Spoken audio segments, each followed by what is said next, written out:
Bulletin की शुरुआत बड़ी खबर के साथ करेंगे। जोधपुर से बड़ी खबर है, स्लीपर बस और कार में जोरदार टक्कर हुई। हादसे में 3 लोगों की मौत हो गई है, जबकि 2 लोग घायल हुए हैं। कार में सवार 5 लोग थे, जिनमें से 3 की मौत हो गई है, 2 की स्थिति गंभीर बताई जा रही है। घायलों को इलाज के लिए जोधपुर भेजा गया है। खेड़ापा थाना क्षेत्र की यह घटना है। नागौर से जोधपुर की ओर ये बस जा रही थी, जो हादसे का शिकार हो गई। तो बस और कार में भीषण टक्कर हुई, दोनों में टक्कर और हादसे में 3 लोगों की मौत हो गई है। हादसे के बाद की ये तस्वीरें भी आपको दिखा रहे हैं, जहां पर गाड़ियों के परखच्चे उड़ गए हैं। भीषण हादसा रहा, रफ्तार का कहर देखने को मिला है। रंजन सहयोगी हमारे साथ जुड़ चुके हैं। रंजन, ये हादसा आखिर हुआ कैसे, किसकी लापरवाही, और जो लोग अभी घायल हैं उनकी स्थिति क्या है? जी, बताना चाहूंगा प्रियंका कि ये NH-62 हाईवे है, वहां की ये घटना है। खेड़ापा थाना क्षेत्र है और जोधपुर से नागौर की ओर जो ये सड़क जाती है, वहां चटालिया गांव है, उसके पास की ये घटना है। बावड़ी एक बड़ा स्टेशन के रूप में देखा जा सकता है, कस्बा है। इससे थोड़ा सा आगे निकलने के बाद में यह घटना हुई है और जहां जानकारी सामने है उसके साथ ये अल सवेरे की घटना बताई जा रही है, यानी कि तड़के सवेरे की ये घटना है। उसको लेकर के निश्चित तौर पर कहीं न कहीं ड्राइवर को झपकी आना जैसी बात कही जा सकती है। और उसमें जो ये कार और जो स्लीपर बस है, उसमें ये बड़ी जोरदार भिड़ंत हुई है। और इसमें जो वस्तु स्थिति सामने आ रही है, जो तस्वीरों के माध्यम से जो दृश्य नजर आ रहे हैं, उसमें बड़ा ही भयानक दृश्य है। और निश्चित तौर पर तेज गति इसका कहीं न कहीं कारण रही होगी, जिसमें कि जिस तरीके की तस्वीरें बयान कर रही है, उससे प्रथम दृष्टया यही लग रहा है कि निश्चित तौर पर जो रफ्तार है वो कहीं न कहीं कहर बनकर टूटी है, जिसमें कि 3 लोगों की जो मौत हुई है उसमें महिलाएं भी शामिल है और 2 लोग इसमें गंभीर रूप से घायल बताए जा रहे हैं। घायलों को उपचार के लिए पहले स्थानीय अस्पताल ले जाया गया और वहां जो स्थिति विकट देखने पर उनको प्राथमिक उपचार के बाद जोधपुर के मथुरादास माथुर अस्पताल में रेफर किया गया है, जहां उनका उपचार जारी है। हालांकि स्थिति उनकी क्रिटिकल बनी हुई है, लेकिन उनका उपचार लगातार जारी है। और खेड़ापा जो थाना पुलिस है, उन्होंने वहां मौके पर पहुंचकर वस्तु स्थिति का जायजा लिया है और आगे की कार्रवाई जारी की जा रही है। बिल्कुल, स्थिति का जायजा लिया जा रहा है रंजन, क्योंकि हादसा जब हुआ होगा तो मार्ग भी अवरुद्ध हो गया होगा। क्या अब रास्ते से मलबे को हटा दिया गया है? जी, निश्चित तौर पर जिस तरीके की घटना हुई है उसमें निश्चित तौर पर जो कार और जो बस है वो डैमेज स्थिति वाली स्थिति, उनको कार जो है बुरी तरीके से क्षतिग्रस्त हुई है, उसे वहां साइड किया गया है। मार्ग अवरुद्ध जो हुआ था उसे एक बार खुलवाया गया है। जब इस घटना सामने आई, पता चला, उसके बाद में मार्ग डाइवर्ट किया गया था, उसे वापस सुचारू करने की जो कार्रवाई की गई है। और उसके साथ ही साथ जो मृतकों के परिजन हैं, उनको इस बारे में इत्तला और उनकी शिनाख्ती के जो प्रयास हैं वो पुलिस के द्वारा किए जा रहे हैं। रंजन, जब ये हादसा हुआ तो क्या बस में भी यात्री थे उस दौरान?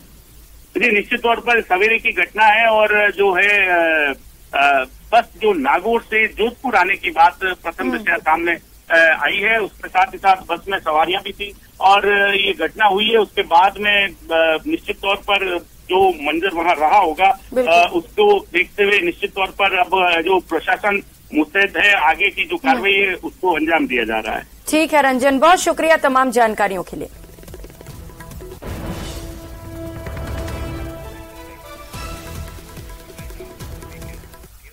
और रुक कर लेते हैं, इस बीच मिल रही एक और बड़ी खबर का। भीलवाड़ा से बड़ी खबर है, जहां पर एक कार बेकाबू होकर पलट गई। टायर फटने से यह हादसा हुआ, जहां पर कार बेकाबू होकर पलटी और इस हादसे में एक व्यक्ति की मौत हो गई है, 2 लोग गंभीर रूप से घायल हैं। घायलों का उपचार जारी है। आसिंद कालियास के पास यह हादसा हुआ। हादसे के बाद की तस्वीरें आपको दिखा रहे हैं। बताया जा रहा है कि कार का टायर फटा और उसके बाद ये कार बेकाबू हो गई और पलट गई। एक शख्स की मौत हो गई है। दर्दनाक हादसा रहा और कुछ लोग घायल भी हुए हैं। घायलों को अस्पताल पहुंचाया गया है।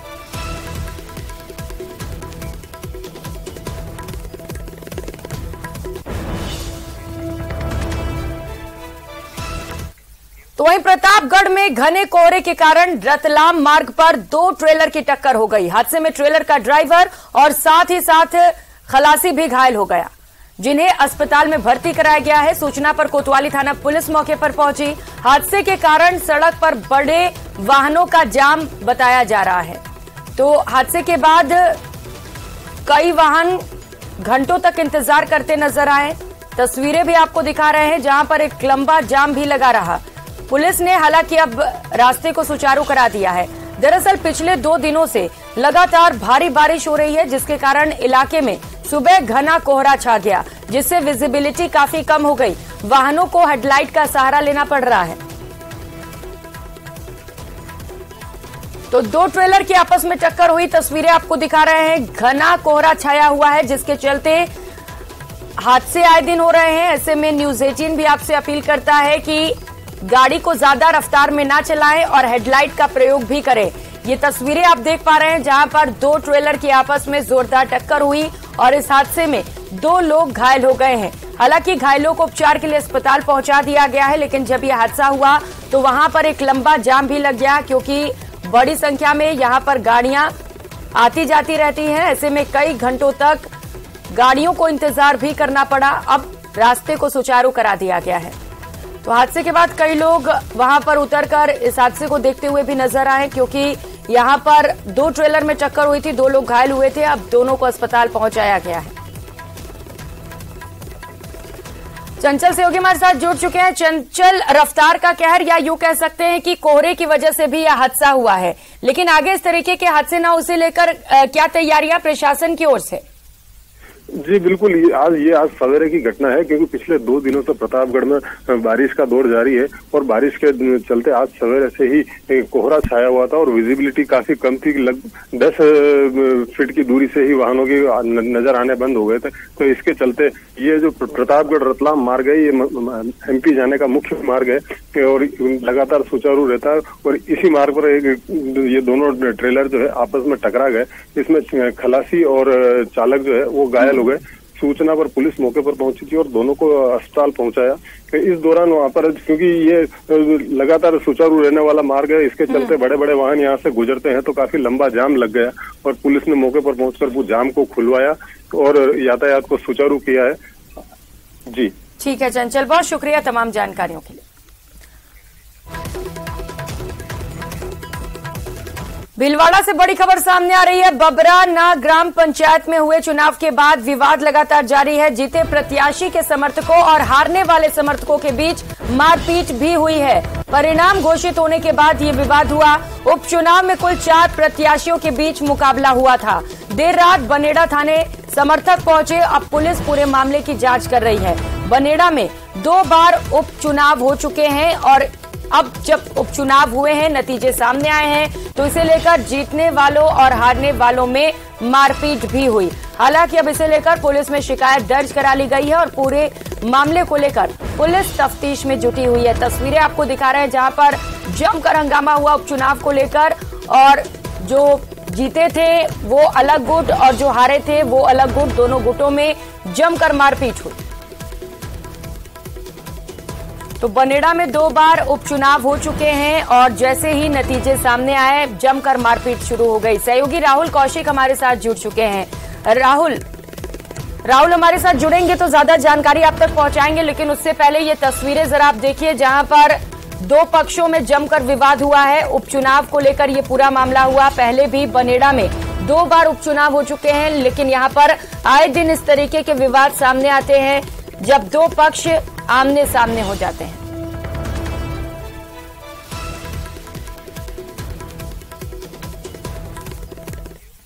और राजसमंद के आमेर से बड़ी खबर सामने आ रही है, जहां पर आपसी विवाद में डॉक्टर्स हड़ताल पर उतर गए हैं। CHC प्रभारी के नेतृत्व में ये डॉक्टर्स हड़ताल कर रहे हैं, प्रदर्शन कर रहे हैं। वरिष्ठ चिकित्सकों और नर्सिंग कर्मियों ने कार्य बहिष्कार कर दिया है।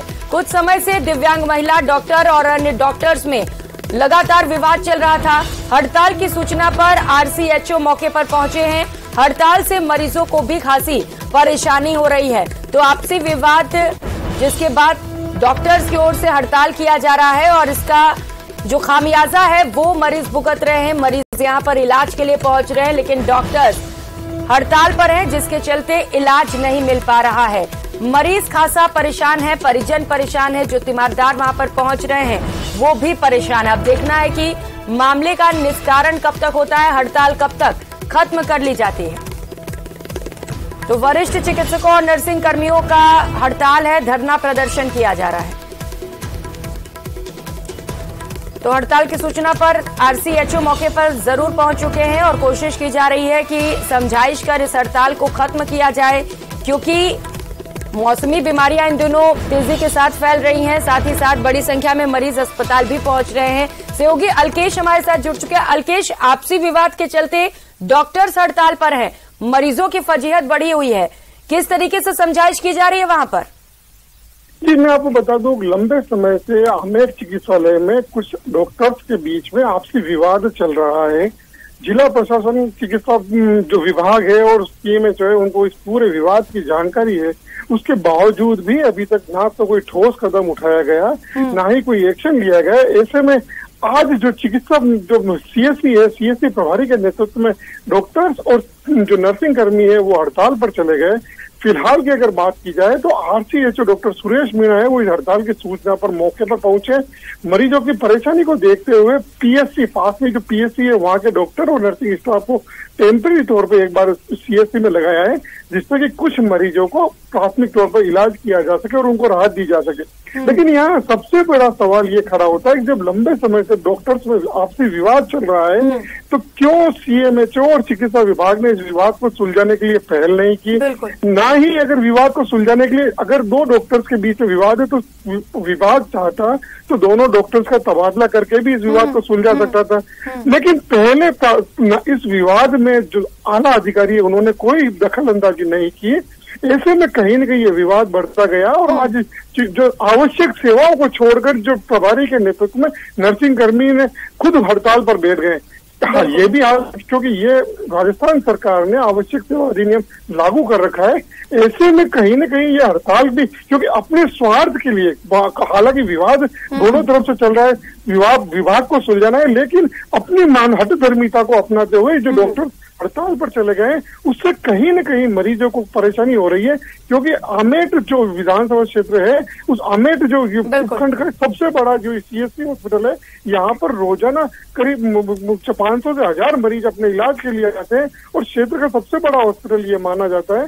तो ऐसे में कहीं न कहीं मरीज अब इलाज के लिए भटक रहे हैं, परेशान हो रहे हैं।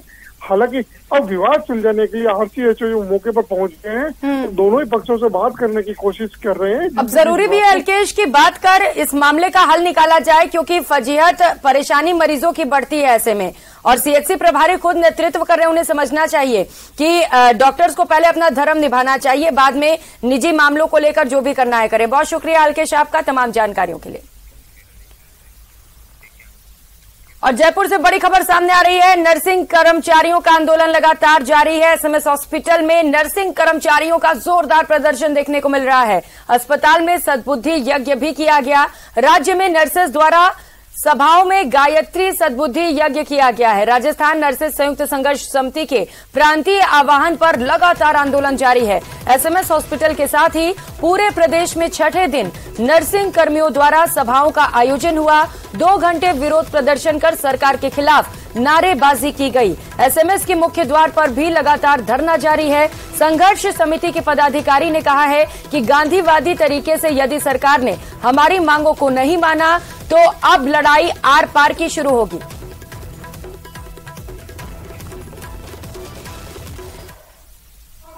राजस्थान नर्सेस संयुक्त संघर्ष समिति के बैनर के नीचे आज पूरे राजस्थान में सभी जो गेट मीटिंग है वहां पे गायत्री यज्ञ करके सद्बुद्धि के लिए हम राजस्थान सरकार से सद्बुद्धि यज्ञ की प्रार्थना कर रहे हैं। माननीय मुख्यमंत्री जी को हम पिछले 80 दिन से ध्यान आकर्षण कर रहे हैं। आज 6वां दिन हमारा कार्य ये जो बहिष्कार का है उसके साथ में ही हम पिछले 34 दिन से धरने पे बैठे हुए हैं। हम माननीय मुख्यमंत्री जी का राजस्थान सरकार का ध्यान आकर्षण कर रहे हैं इनके द्वारा कि हमारी 11 सूत्रीय जो मांगे, जो ज्वलंत समस्याएं हैं, हमारा वेतन भत्तों से संबंधित मांग है, हमारी कैडर रिव्यू से संबंधित मांग है, नर्सिंग निदेशालय की स्थापना की मांग है, इस तरह की 11 सूत्रीय जो मांगे हैं उन सब मांगों को लेकर पूरे राजस्थान में गायत्री यज्ञ का और सद्बुद्धि के लिए यज्ञ किया जा रहा है। और इसके बाद में अगर ये यज्ञ के बाद में भी अगर अब हमारे पास में 2 दिन का वक्त है, नहीं तो 25 तारीख को संपूर्ण राजस्थान की नर्सें जो है वो एकत्रित होकर और राजस्थान की जयपुर की राजधानी की सड़कों पे कूच करेगी। 18 जुलाई से कंटिन्यू धरना प्रदर्शन चल रहा है। सरकार ने ध्यान नहीं दे रही है और ये धरना यही सरकारी अस्पताल एसएमएस में ही नहीं, राजस्थान के हर छोटे से अस्पताल से लेकर बड़े अस्पताल के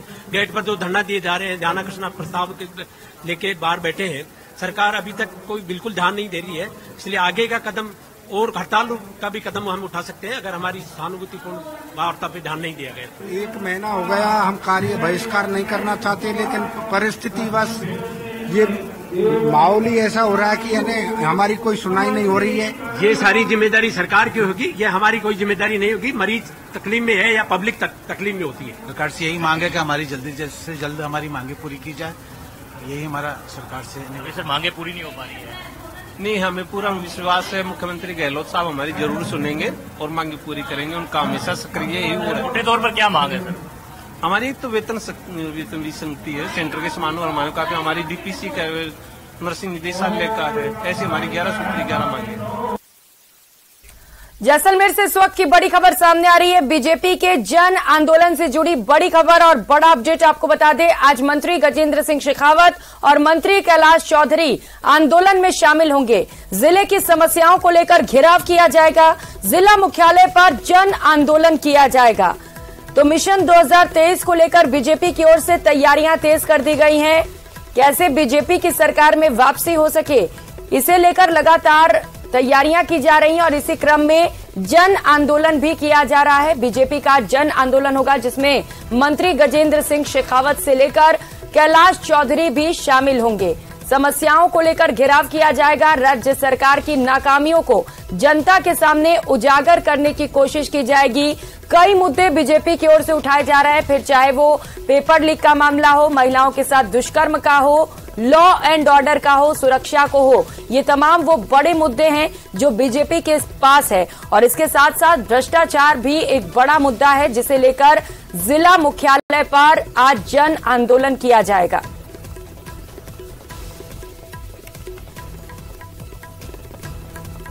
रत्नू सहयोगी हमारे साथ जुड़ चुके हैं। रत्नू, क्या तैयारियां जन आंदोलन को लेकर? देखिए प्रियंका, जैसलमेर में भाजपा का जन आंदोलन आज है। उसमें कैबिनेट मंत्री जो केंद्रीय मंत्री जल शक्ति मंत्री गजेंद्र सिंह शेखावत है और राज्य मंत्री कैलाश चौधरी से भाजपा के कई दिग्गज आज जैसलमेर पहुंचेंगे और आज कांग्रेस सरकार की असफलता और जिले की समस्याओं को लेकर कलेक्ट्रेट का घेराव करेंगे। वह हनुमान सर्किट पर विशाल जन आंदोलन को संबोधित भी करेंगे। प्रियंका, जिले की कौन कौन सी समस्याएं सावधान, क्योंकि अगर राज्य सरकार को पहले भी बीजेपी घेरती आ रही है, कई बड़े मुद्दे रहे हैं, फिर चाहे वो पेपर लीक का मामला हो या फिर महिला सुरक्षा का, ग्राउंड लेवल पर अभी वहां पर क्या समस्याएं हैं जिन्हें लेकर आज घेरने की कोशिश की जाएगी राज्य सरकार को? देखिए प्रियंका, जैसलमेर में कोऑपरेटिव बैंक में घोटाला है, पंचायत समिति समय घोटाला सहित बिजली पानी शिक्षा सहित तमाम मुद्दों पर स्थानीय मुद्दे हैं, उस पर लगातार कांग्रेस सरकार को घेरने का काम करेगी। प्रियंका, ठीक है सावलदान, आप नजर बनाए रखिएगा इस आंदोलन पर। बहुत शुक्रिया तमाम जानकारियों के लिए। और जयपुर से बड़ी खबर सामने आ रही है। बीजेपी के मिशन राजस्थान की बात करेंगे। परिवर्तन यात्राओं को लेकर तैयारियां तेज कर दी गई हैं। बीजेपी यात्रा के इंतजामों को लेकर तैयारियां कर रही है। चारों यात्राओं का रोड मैप, रूट प्लान पहले ही तैयार हो चुका है। 4 अलग अलग स्थानों से यात्राएं निकाली जानी है। कार्यकर्ताओं की 4 टोलियां बनाई जा रही हैं। यात्रा के दौरान हमेशा केंद्रीय मंत्री भी यात्रा में शामिल रहेंगे। सबसे पहली यात्रा का त्रिनेत्र गणेश जी से आगाज किया जाएगा। तो ये यात्राएं बेहद महत्वपूर्ण है बीजेपी के लिए। ये वो यात्रा है जिसे लेकर बीजेपी ये ख्वाब देख रही है कि आगामी चुनाव में उसे जीत मिलेगी। राज्य सरकार को घेरने की कोशिश की जाएगी। इस यात्रा के जरिए 4 अलग अलग स्थानों से यात्राएं निकाली जानी है। सहयोगी सौरभ हमारे साथ जुड़ चुके हैं। सौरभ, तमाम तैयारियां पूरी कर ली गई हैं, रोड मैप बना लिया गया है, रूट भी तैयार है। कौन कौन से बड़े मुद्दे रहने वाले हैं सौरभ? बिल्कुल, देखिए 2 सितंबर से सवाई माधोपुर के जो त्रिनेत्र गणेश मंदिर है वहां से पहली यात्रा का आगाज जो है वो होगा और उसके बाद 3, 4 और 5 सितंबर को दूसरी यात्राएं जो, क्योंकि 4 यात्राएं निकलनी है अलग अलग जगहों से, तो दूसरी यात्राएं 3, 4, 5 तारीख को निकलेगी। लेकिन शुरुआत जो है वो 2 सितंबर से होने जा रही है। चूंकि वक्त जो है वो काफी कम बचा है, इस लिहाज से तैयारियां का दौर भी जो है वो काफी तेज जो है वो हो चुका है। चूंकि रोड मैप और रूट प्लान जो है वो पहले से ही तैयार है। बस कार्यकर्ताओं की टोलियां जो है वो बना दी गई है और जो व्यवस्था है, क्योंकि 25 सितंबर तक ये अलग अलग रास्तों से होकर गुजरेगी, तो उन जगहों पर किस प्रकार की तैयारियां करनी है, किस प्रकार की सभाएं होनी है, किस प्रकार की नुक्कड़ सभाएं होनी है, किस प्रकार के स्वागत कार्यक्रम होने, उन तमाम चीजों की तैयारियां जो है वो पार्टी द्वारा की जा रही है। और बताया जा रहा है कि 2 सितंबर को जब इस यात्रा का आगाज होगा तो बीजेपी के राष्ट्रीय अध्यक्ष जेपी नड्डा जो है वो इसका आगाज जो है वो करेंगे और हर यात्रा के दौरान एक केंद्रीय मंत्री जो है वो यात्रा में शामिल होगा, पदाधिकारी जो है वो शामिल होंगे। लेकिन यात्राओं का नेतृत्व कौन करेगा अभी वो स्पष्ट नहीं हो पाया। लेकिन ये बताया जा रहा है कि बीजेपी के प्रदेश अध्यक्ष सीपी जोशी हो सकते हैं, गजेंद्र सिंह शेखावत हो सकते हैं, वसुंधरा राजे हो सकती है और सतीश पूनिया हो सकते हैं। तो 4 यात्राओं का जिम्मा 4 बड़े नेताओं को जो है वो दिया जाएगा। लेकिन पार्टी अपने स्तर पर तमाम तैयारियां जो है वो पूरी करने में लगी हुई है। जी बिल्कुल सौरभ, देखना बड़ा दिलचस्प होगा कि क्या इस यात्रा का नेतृत्व वसुंधरा राजे को सौंपा जाता है, जैसा कि लगातार ये सवाल उठ रहे हैं कि एक बड़ी जिम्मेदारी उन्हें कब मिलेगी। बहुत शुक्रिया आपका तमाम जानकारियों के लिए। और चुनाव से जुड़ी इस वक्त की बड़ी खबर आपको बताते चले, कांग्रेस में आज से टिकट आवेदन का दौर शुरू होगा। विधायक टिकट के लिए 4 पेज का परफॉर्मा तैयार करेंगे। कांग्रेस दावेदारों को पूरी जानकारी देनी होगी। ब्लॉक कांग्रेस कमेटी बैठक में आवेदन दिए जाएंगे। दावेदारों को जाति उपजाति की जानकारी भी देनी होगी। आवेदन में क्रिमिनल रिकॉर्ड भी बताना होगा। दावेदारों को पार्टी के साथ बने रहने का संकल्प भी लेना होगा, यानी कि जो लॉयल हैं उन्हीं को टिकट मिलेगी। 23 अगस्त तक ब्लॉक कांग्रेस कमेटियों की बैठक होगी। पीसीसी को 30 अगस्त तक नाम सौंपने होंगे, वो लिस्ट सौंपने होंगे जो दावेदार हैं, जो टिकट के लिए अपनी दावेदारी पेश करेंगे।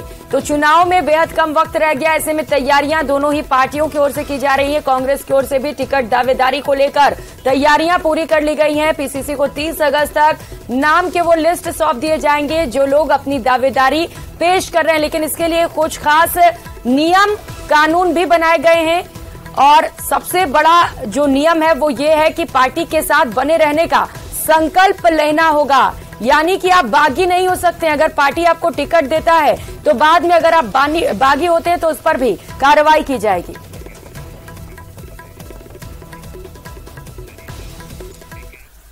और खाजूवाला से इस वक्त की बड़ी खबर आपको बताते चले, जहां पर जन आंदोलन का आज लगातार 15वां दिन हो चला है। देर रात सैकड़ों लोग जयपुर के लिए रवाना हुए हैं। खाजूवाला छतरगढ़ को बीकानेर जिले में ही रखने की मांग है।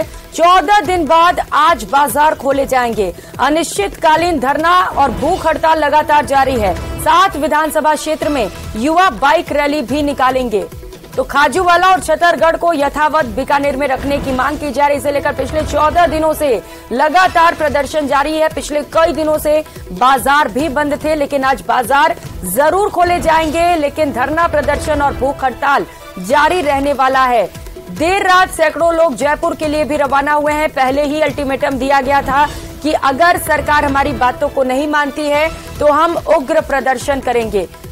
और अपनी मांगों को लेकर एक बाइक रैली भी प्रदर्शनकारी निकालने वाले हैं। तस्वीरें आपको दिखा रहे हैं जहां पर अनिश्चितकालीन धरना प्रदर्शन और भूख हड़ताल जारी है। साफ तौर पर कहा गया है कि जब तक उनकी मांगों को मान नहीं लिया जाता है तब तक ये प्रदर्शन जारी रहेगा। 7 विधानसभा क्षेत्र में आज जो वहां के युवा हैं वो एक साथ सड़कों पर उतरेंगे और बाइक रैली भी निकाली जाएगी।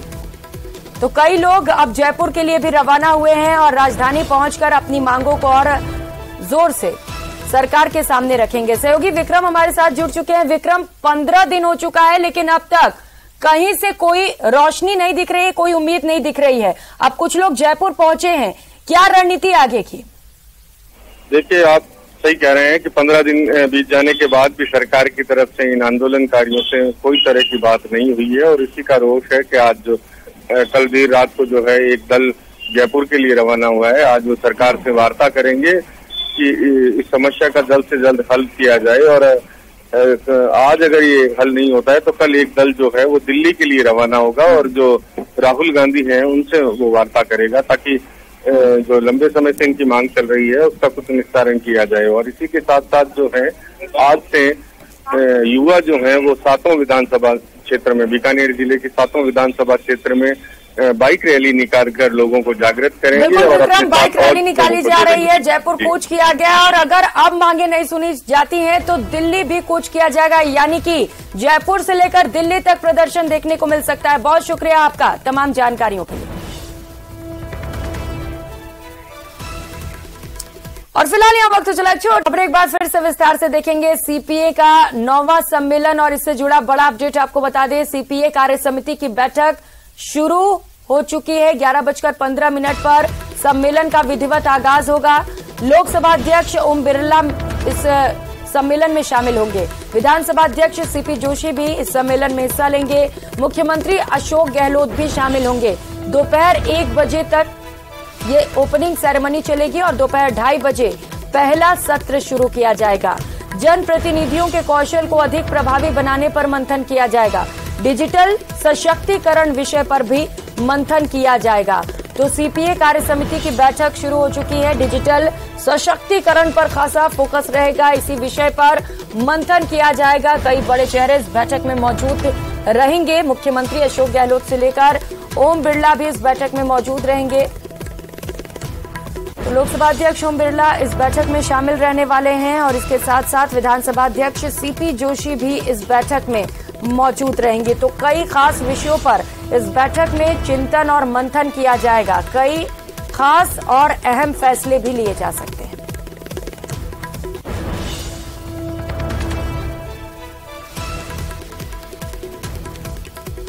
तो डिजिटलाइजेशन की ओर खासा फोकस है राज्य सरकार का, जिसे लेकर ये बैठक बेहद महत्वपूर्ण मानी जा रही है। और बैठक की शुरुआत हो चुकी है और डिजिटलाइजेशन को लेकर मंथन किया जाएगा।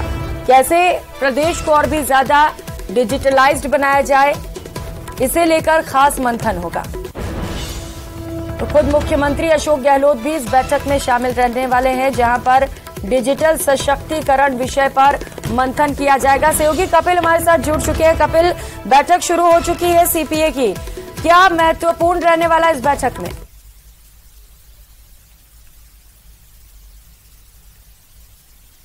जी बिल्कुल, देखिए सीपीए का जो सम्मेलन है उसका औपचारिक उद्घाटन 11:30 बजे लोकसभा अध्यक्ष ओम बिरला की अध्यक्षता में होगा। लेकिन उससे पहले सीपीए भारत क्षेत्र की जो कार्यकारी समिति है उसकी बैठक इस समय शुरू हो चुकी है और इस बैठक के अंदर कई महत्वपूर्ण विषय जो कि सीपीए सम्मेलन के अंदर 2 दिन में चर्चा की जाएगी, उनको लेकर जो महत्वपूर्ण लोग जो कि कार्य समिति के लोग हैं वो इस समय बैठक में चर्चा कर रहे हैं। इसमें खुद ओम बिरला मौजूद हैं, सीपी जोशी मौजूद हैं। इसके अलावा उत्तर प्रदेश विधानसभा के अध्यक्ष, महाराष्ट्र के स्पीकर, असम के स्पीकर, उत्तराखंड के स्पीकर भी इस बैठक के अंदर मौजूद है। तो जो कार्यकारी समिति की बैठक है वो इस समय चल रही है और 11:30 बजे इस सीपीए सम्मेलन का औपचारिक उद्घाटन होगा, जिसमें राजस्थान के मुख्यमंत्री अशोक गहलोत भी शामिल होंगे। फिलहाल मुख्यमंत्री जो है वो सर्किट हाउस में, और आप देखिए कि मंत्री रामलाल जाट भी यहाँ पर हैं। मंत्री जी से हम बात करेंगे कि किस तरह से ये जो सीपीए सम्मेलन है ये बेहद महत्वपूर्ण सम्मेलन है। मंत्री जी, राजस्थान को मेजबानी मिली है, कितना महत्वपूर्ण हो जाता है?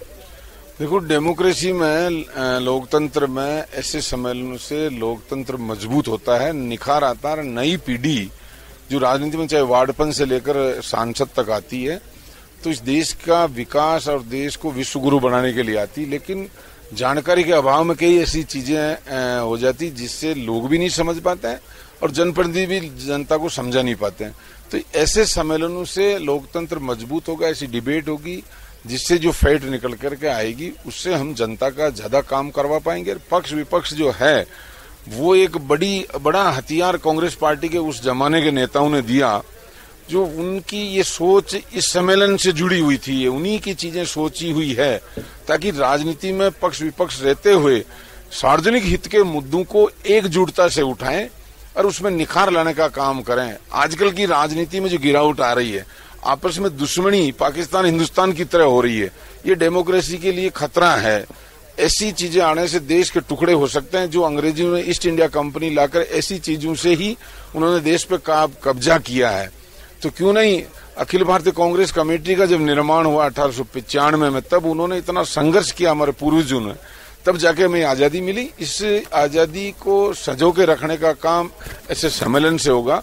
राजस्थान को मेजबानी मिली और सीपी जोशी जी का तक प्रयास रहे, मैं उनको धन्यवाद दूंगा। और मेवाड़ को खास तौर उदयपुर में हुआ, हमारा कांग्रेस पार्टी का चिंतन शिविर भी यहाँ हुआ। कई सम्मेलन यहाँ उदयपुर सिटी दुनिया की उन टॉप 10 सिटियों में है, जिसमें अभी 2nd नंबर का खिताब मिला। इस सिटी में तमाम हिंदुस्तान के डेमोक्रेट लोग आ रहे हैं, अच्छा निखार आएगा।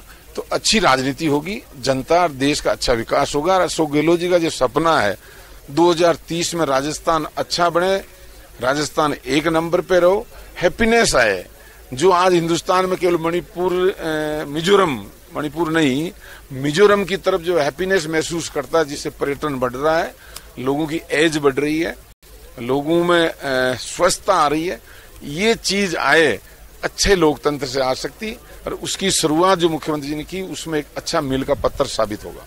बिल्कुल, देखिए लोकतंत्र की मजबूती के लिए ये जो सीपीए सम्मेलन है बेहद महत्वपूर्ण है और राजस्थान पहली बार इसकी मेजबानी कर रहा है और इसकी मेजबानी राजस्थान में उदयपुर को मिली है। तो उदयपुर में मौसम काफी खुशनुमा है और इसको लेकर जो भी यहाँ पर गेस्ट आए हैं, सीपीए इंडिया रीजन के जो मेंबर्स यहाँ पर आए हैं, वो इस मौसम में काफी आनंद ले रहे हैं। तो वहीं घूमने के बाद में जो बैठक है, वो औपचारिक बैठक जो है वो कार्यकारी समिति की शुरू हो गई। औपचारिक सीपीए सम्मेलन का उदयपुर ने भी कई उपलब्धियां हासिल की हैं और ये खास मौका भी मिला है उदयपुर को मेजबानी करने का। एक बेहद महत्वपूर्ण बैठक हो रही है। कपिल, आप नजर बनाए रखिएगा, बहुत शुक्रिया।